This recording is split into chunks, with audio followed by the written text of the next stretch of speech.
The screen went black in the cab of a $4 million haul truck, 60 tons of iron ore sitting behind it, and the operator could do nothing but sit there and wait. Not wait for a part, not wait for a wrench. Wait for a phone call to a dealer 600 kilometers away who owned the one password that could bring that machine back to life. I know that moment better than I want to. Because for the better part of a decade, I was the man they called. I sold the promise. I signed off on the invoices. I handed over the laptop that only I was allowed to plug in. And here is what I finally understood. The thing I was never supposed to say out loud. The biggest iron ore operations on this continent did not walk away from American mining equipment because it broke down. They walked away because it worked exactly as it was designed to keep them paying, designed to keep them waiting, designed to keep the keys in our hands and out of theirs. Stay with me, because before this is over, I am going to show you a government document from 2021, a report most equipment owners in this country have never read, that spelled out the whole scheme in plain language and named the exact behavior that pushed Australia toward the Swedes, the Germans, and the Japanese. And if you already own a machine with a screen you cannot fully control, this is built for you too, not just the fleets buying new. Let me take you back to the Pilbara, to a crib room at the edge of a pit, the red dust so fine it got into everything, the coffee tasting like diesel. That is where I learned how the trap was built, not in a boardroom. In the field, watching men who could rebuild an engine by feel get told they were not allowed to. When I started, the pitch was easy to believe, and I believed it completely. American iron was the gold standard. The big yellow machines had a reputation earned over generations. A haul truck that could carry 220 tons up a grade all day, every day, in 45-degree heat. Drag lines and dozers and loaders that built this country's export economy one bucket at a time. When I walked onto a site and shook a mine manager's hand, I was selling reliability, resale value, and a service network that stretched across the whole continent. And the service network was the hook. That was the genius of it, though I did not see it as a trap yet. I saw it as support. Buy the machine and you are never alone. Break down at 2 in the morning at the bottom of a pit, and a field service technician like me would roll out with a truck full of parts and a laptop full of answers. The customer paid a premium for that peace of mind, and they paid it gladly. Here is what nobody explained at the point of sale. That peace of mind was not a service. It was a leash, and the leash got shorter every single model year. The machines I first worked on, you could still get inside. A good diesel fitter with a multimeter and a manual could diagnose most faults, source a part, and get the iron running again by sundown. The engine was mechanical. The hydraulics were hydraulics. What broke, you could see, touch, and fix. But therefore the manufacturers had a problem, and I watched them solve it. If a customer could fix the machine himself, or buy a part from anyone he wanted, then the manufacturer only made money once on the sale. And a haul truck can run for 20, 30 years. That is a long time to make nothing after the first check clears. So the machine changed, slowly at first, then all at once. Electronic control modules took over the engine, then the transmission, then the hydraulics, the brakes, the steering, the payload system, every subsystem, talking to a central brain over a data network the owner was never given the key to. By the time I was training the younger techs, the truck was less a machine and more a computer wearing a machine's body. And that computer only spoke to one tool, our tool. The dealer diagnostic software loaded onto a laptop that was licensed, tracked, and locked to me. A fitter on site could feel exactly what was wrong. He could point at the failed sensor. But he could not clear the fault code, calibrate the replacement, or tell the machine it was allowed to run again. Only the laptop could. Only I could.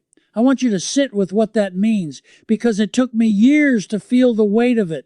A mine could employ the best mechanical tradesmen in the country, pay them a fortune, house them in camp, and still be completely helpless in front of a machine they had bought and paid for outright.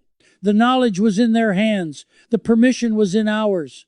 And permission, it turns out, is a product you can sell over and over. If what I am describing here is hit close to home, I want you to know I wrote all of it down. Every layer of the system, every lever you can pull as an owner in a book called Fixed or Owned. It is also published under the title Break the Lock, and it covers everything from reading your own fault codes to the questions you must ask before you sign your next purchase agreement. The full details are in the description below. Everything I could not say while I was on the sell side is in there now, and it is written for the owner standing next to the machine, not the dealer sitting in the depot. Now here is where the trust I was selling started to rot, and where I began to understand who was really profiting. Because a fault that a site fitter could have cleared in 20 minutes became a call-out. And a call-out in remote Western Australia is not a small thing. Let me give you the real numbers, the ones that used to appear on the invoices I signed. A field service call-out to a remote site did not start at a service. It started at travel. Charge-out rates for a qualified field service tech ran well north of $200 an hour, and the clock started when the vehicle left the branch, not when it reached the pit. On a site 3 or 4 hours from the nearest depot, you were paying for 8 hours of travel before a single spanner touched the machine. Add the parts, add the software licensing baked into the support contract, and a fault that was mechanically trivial could turn into a bill of $10,000, $15,000, $20,000.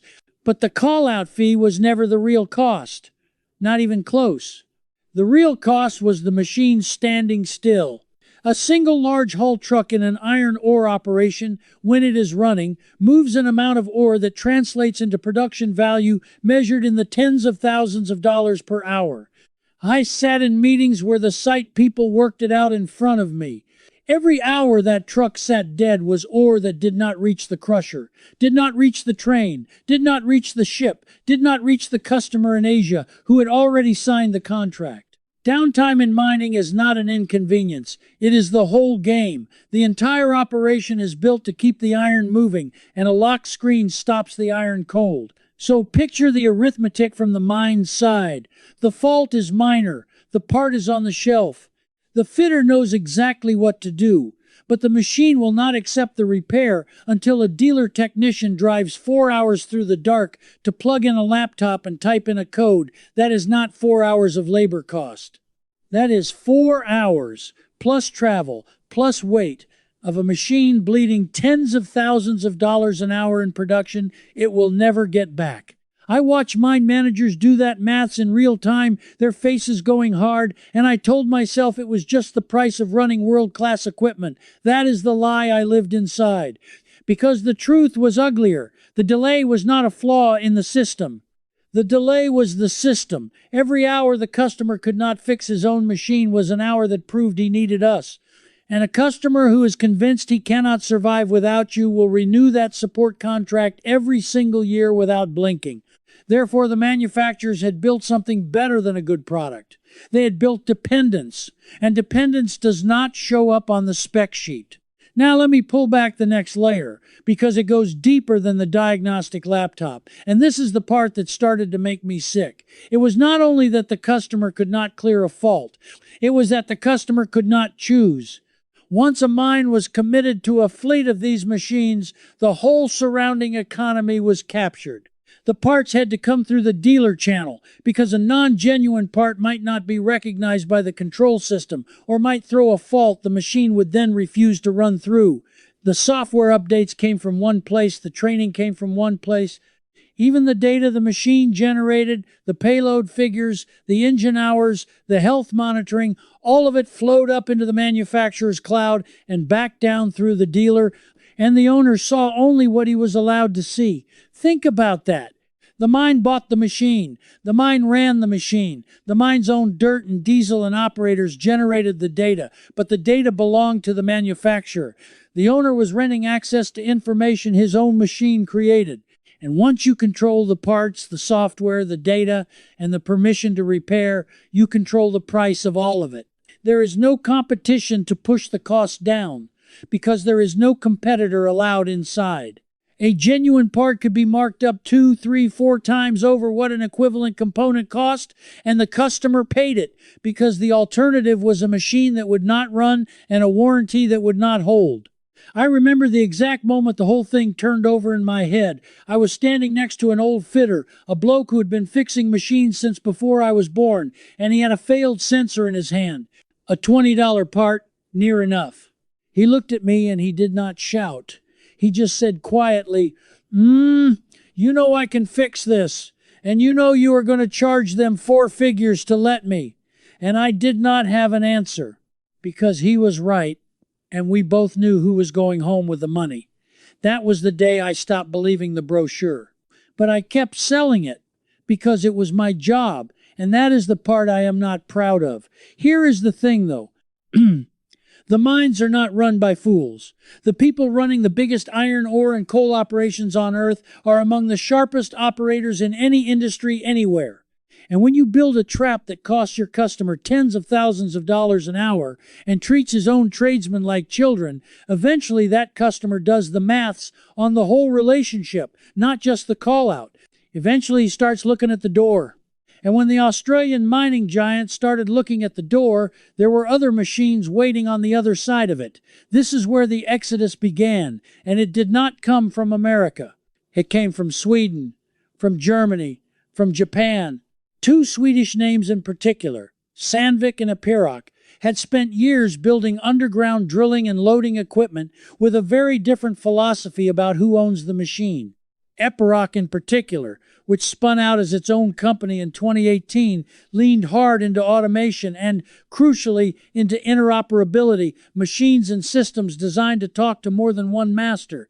The German engineering houses, Liebherr chief among them, built enormous mining trucks and excavators that gave the customer far more room to operate on their own terms. And the Japanese, above all, Komatsu, went after the crown jewel of modern mining directly. Because here is what the American iron banked on holding the fleets in place. Autonomy, the self-driving haul truck, the mine of the future where the trucks run 24 hours a day with nobody in the cab. Whoever owned that technology owned the next 30 years of mining, and the American manufacturer had its system, and it was good. But Komatsu had been running its autonomous haulage system in the Pilbara for a very long time, longer than most people outside the industry realize, with the first commercial deployment on Australian iron ore reaching back to around 2008. Rio Tinto built an enormous autonomous fleet on that Japanese platform. And once a mine is committed to a fleet of driverless trucks that already work, the question of which flag is stamped on the bonnet starts to matter a great deal less than the question of who lets you run your own operation without asking permission every time a sensor fails. So the shift was on. Not because the American machines were bad, I will say that plainly, because I sold them and I stand by the iron. They were superb machines. The shift was on because the business model wrapped around them had become intolerable to the very customers who could most afford to walk away. And walk away they did, fleet by fleet, tender by tender, toward manufacturers who did not treat the mine as a hostage. Now, I know who is still watching this. You are not running a fleet of driverless trucks in the Pilbara. You have got a machine in a shed, or on a block of dirt, or on a job site, and it has got a screen in the cab and a control module under the panel, and somewhere along the line you found out you are not fully in charge of it anymore. Maybe it threw a code and the local bloke could not clear it. Maybe you got quoted for a call-out that made your stomach drop. Maybe you are just looking at your next purchase and wondering if you are about to buy another leash. This next part is for you. Because everything the big mines learned the expensive way you can use on the iron you already own, and you do not need a corporate procurement team to do it. First, understand the single most important lever you have, and it is one the manufacturers desperately do not want you to think about. It is your data and your fault codes. The moment your machine throws a code, before you call anyone, write it down. Photograph the screen. Every one of those codes means something specific, and the meaning of those codes is not a company secret in the way they pretend. There are communities, forums full of fitters and owners who have compiled what these codes mean across brand after brand, model after model. Before you accept that a fault requires a dealer, find out what the fault actually is. Half the power of the leash is that you do not know what is on the other end of it. Second, before you buy your next machine, and this is the question that separates the owners from the renters, ask in writing whether you can get access to the service and diagnostic information. Ask whether replacement parts require the machine to be paired or authorized by the dealer. Ask whether the machine will run on a part you source yourself. Get the answer in writing on the quote, before the money moves. I sat on the sell side long enough to tell you that the questions a customer asks before signing are the only questions that ever get honestly answered. After you sign, you are a captive, and captives do not get straight answers. Third, and this is the one that would have saved my old fitter friend his dignity, seek out the independent repair networks and the aftermarket parts suppliers that have grown up specifically to break the dealer monopoly. They exist. They have grown precisely because so many owners got burned. For most major equipment lines, there are independents who have invested in diagnostic capability, who will train your people, who will sell you a part without a chaperone. The dealer channel spent years telling you they were the only ones who could touch your machine. That was a sales position, not a law of physics. And fourth, keep the older iron alive on purpose. That mechanical machine in the back of your shed, the one without the network locking down every subsystem, is not a relic. It is leverage. It is proof that a machine can do the work without asking anyone's permission. Every owner who keeps a repairable machine running is a vote against the whole scheme. But here is the thing that ties it all together. The piece I promised you at the start, the one buried in a government document that almost nobody in this country has read. Because you might be thinking that all of this is just how it is, that the manufacturers hold all the cards and the rest of us just have to take it. That is exactly what I believed while I was inside.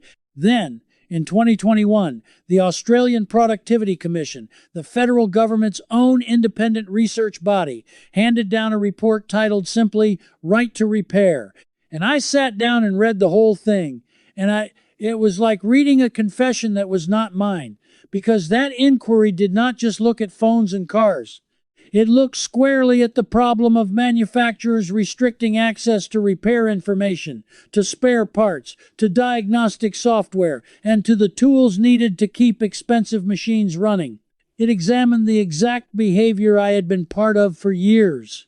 It documented how withholding repair information and controlling parts channels drives up costs, extends downtime, and locks owners out of machines they own outright. A government body wrote down in black and white that the practice I had helped run was a real and identifiable harm to the people who buy equipment in this country. And here is the part that should put steel in your spine. That same report pointed to the mechanism that had already been used to break exactly this kind of monopoly in another industry. In the car world, Australia introduced the Motor Vehicle Service and Repair Information Sharing Scheme, which came into force in 2022, and it did something the equipment manufacturers pray you never learn about. It made it the law that car manufacturers must sell independent repairers the same diagnostic and repair information they give their own dealers on fair commercial terms. The monopoly on repair knowledge in that one industry was made illegal. Do you understand what that means for you? It means the leash is not a law of nature. It has already been cut once by legislation in a related industry in this country. The precedent exists. The government's own economists have said the problem is real. And the exact same argument that the owner of a machine has a right to the information needed to repair it is the argument that is being pushed right now toward the equipment you own. That is the secret the sell side never wanted in front of you. Not that the machines are bad, they are magnificent. The secret is that the trap around them is man-made, recent, and beatable, and that it has already been beaten once. The big minds beat it with their checkbooks by walking to the Swedes and the Germans and the Japanese. You can beat it with knowledge, with the right questions before you sign, with independents who will treat you like the owner you are, and with the weight of a growing right to repair movement that has the government's own findings on its side. The knowledge was always there. It was just buried under support contracts and licensing agreements and a laptop that only certain people were allowed to plug in. Fitters kept it alive in crib rooms and on forums, passing codes and workarounds hand to hand.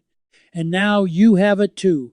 I spent years being the man with the only key, watching good tradesmen stand helpless in front of machines they understood better than I ever would, and telling myself it was just the price of quality. It was not.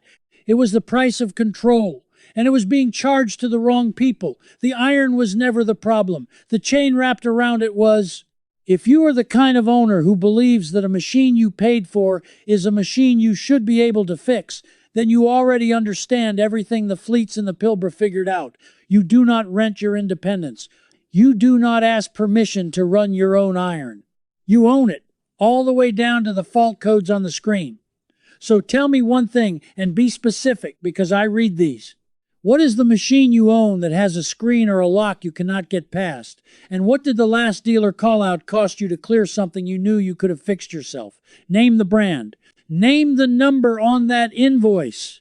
Drop it in the comments right now, because the owners who read this after you deserve to know exactly what they are walking into, and every real story you tell shortens the leash for the next bloke. And if you have had enough of being a renter on your own land, subscribe and stand with the owners taking their iron back, because next I am opening up the one piece of the deal they hide in the fine print of every support contract. The clause about who really owns the data your machine makes while it works your dirt. You are going to want to see who has been reading it. Before I let you go, one thing. This video gave you the overview, but the full breakdown, subsystem by subsystem, the way I saw it built from the inside, is waiting inside my membership. It picks up right where I stopped. There you can ask me your own question, and I answer you myself. No bots. And you'd belong among thousands like you. Just point your phone's camera at the code on your screen. Cancel anytime, one click. If you found this helpful, do stay with me here on the channel. I have many more stories like this one waiting for you, so go ahead and subscribe and keep watching.